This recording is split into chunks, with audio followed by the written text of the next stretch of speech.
70 साल का एक ऐसा बुजुर्ग जिसको 6 साल पहले ही यानी कि 2016 में ही कागज में मार दिया गया था। उसके बाद कागज में अपने आप को जिंदा करने के चक्कर में पिछले 6 साल से कोर्ट कचहरी का चक्कर लगाते लगाते सरकारी अफसरों के सामने ही सही में मर गया। पिछले 6 साल से बुजुर्ग व्यक्ति कोर्ट कचहरी का चक्कर लगा रहा था। उस समय तक उसको सुनने वाला कोई नहीं था और अब जब खुद को जिंदा साबित करने के चक्कर में सरकारी अफसरों के सामने ही अचानक से उसकी तबीयत बिगड़ती है और उसकी मौत हो जाती है। इसके बाद से ही अफसर महकमे में तहलका मचा हुआ है। सभी अपने अपने बचने के रास्ते ढूंढ रहे हैं और वो ढूंढ भी लेंगे क्योंकि वो ऑफिसर हैं। आज जो ये खबर हम आपको बता रहे हैं, ठीक इसी कहानी पर पंकज त्रिपाठी का एक मूवी भी आया था, कागज। कागज मूवी में भी ठीक ऐसे ही पंकज त्रिपाठी को कागज में मार दिया जाता है और उसकी सारी संपत्ति हड़प ली जाती है। ठीक ऐसे ही इस 70 साल के वृद्ध व्यक्ति के साथ भी हुआ है। 6 साल पहले ही इस वृद्ध व्यक्ति को कागज के में मार दिया जाता है और उसकी सारी संपत्ति को हड़प लिया जाता है। क्या है इस खबर की पूरी कहानी, ये बताएंगे, लेकिन उससे पहले नमस्कार, मेरा नाम घनश्याम सिंह है और आप जनता जंक्शन देख रहे हैं। दरअसल ये पूरा मामला उत्तर प्रदेश के संत कबीर नगर का है। वहाँ पर एक परिवार रहता है और उस परिवार में दो भाई हैं। एक का नाम फेरई है जो बड़ा भाई है और दूसरे का नाम खेलई है।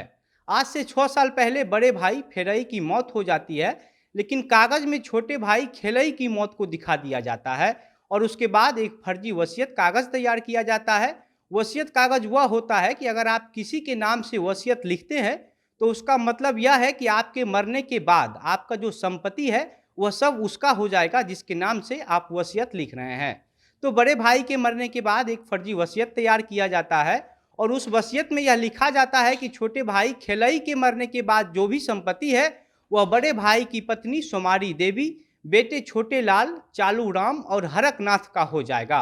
और इतना ही नहीं, सिर्फ इस वसीयत को तैयार किया गया बल्कि इस वसीयत के आधार पर ब्लॉक और कचहरी का चक्कर लगाकर सारा संपत्ति बड़े भाई के बेटे और पत्नी ने अपने नाम पर करवा लिया।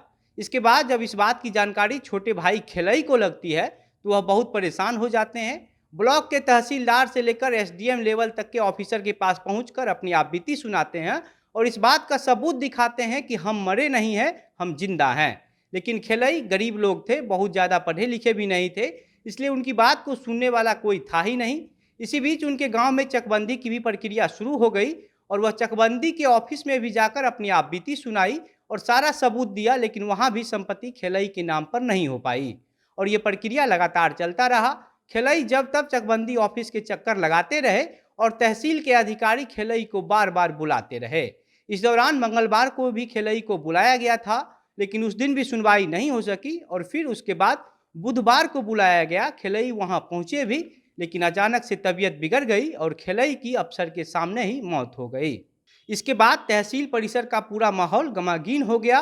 खेलई के बेटे हीरा लाल ने किसी तरह से अपनी आंसू को पोंछते हुए कहा कि उन्हें जिंदगी भर इस बात का अफसोस रहेगा कि उनके पिता खुद को जिंदा करने के साबित करने के चक्कर में आखिरकार वह सच में मर गए, लेकिन कागज पर खुद को जिंदा नहीं कर पाए। इसके बाद तहसील परिसर का पूरा माहौल गमागीन हो गया। खेलई के बेटे आगे हीरा लाल ने कहा कि उनके अलावा पन्ना लाल, अमृत लाल, अमरजीत और रंजीत कुल 5 भाई हैं। वह अपने पिता को लेकर यह बयान दर्ज करवाने आए थे, लेकिन बार बार बुलाए जाने और कुछ काम नहीं होने की वजह से पिताजी सदमे में आ गए थे और इसी वजह से उनकी मौत हो गई। आप सोचिए कि अगर किसी आदमी को कागज में मार दिया जा रहा है, वह आदमी खुद जिंदा है, खुद हर जगह पहुंच रहा है और इसके बावजूद भी 6 साल तक में भी उसको कागज पर जिंदा साबित नहीं किया जा सका।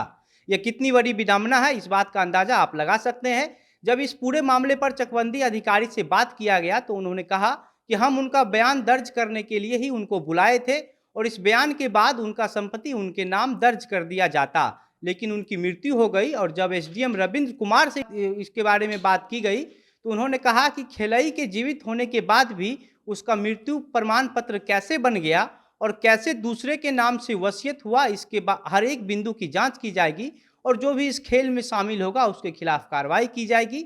साथ ही इस घटना की जानकारी वरिष्ठ अधिकारियों को भी दे दी गई है। इस तरह का मामला और भी न जाने कितने लोगों के साथ हुआ होगा और वो खुद को जिंदा करने की लड़ाई लड़ रहे होंगे। खेलई का मामला तो इसलिए सामने आ गया क्योंकि खेलई की मृत्यु अधिकारियों के सामने हो गई, वरना खेलई जैसे हजारों लोग खुद को जिंदा करने के चक्कर में मर जाते हैं। अब आप इस पूरे मामले पर क्या सोचते हैं? अपने विचार हमें कमेंट बॉक्स में लिखकर बताइए। वीडियो को शेयर कीजिए और अगर हमारा यह वीडियो फेसबुक पर देख रहे हैं तो हमारे पेज को लाइक कीजिए। यूट्यूब चैनल को सब्सक्राइब कीजिए। कैमरे के पीछे विशाल खड़े हैं और मैं घनश्याम सिंह। वीडियो में अंत तक हमारे साथ बने रहने के लिए बहुत बहुत धन्यवाद।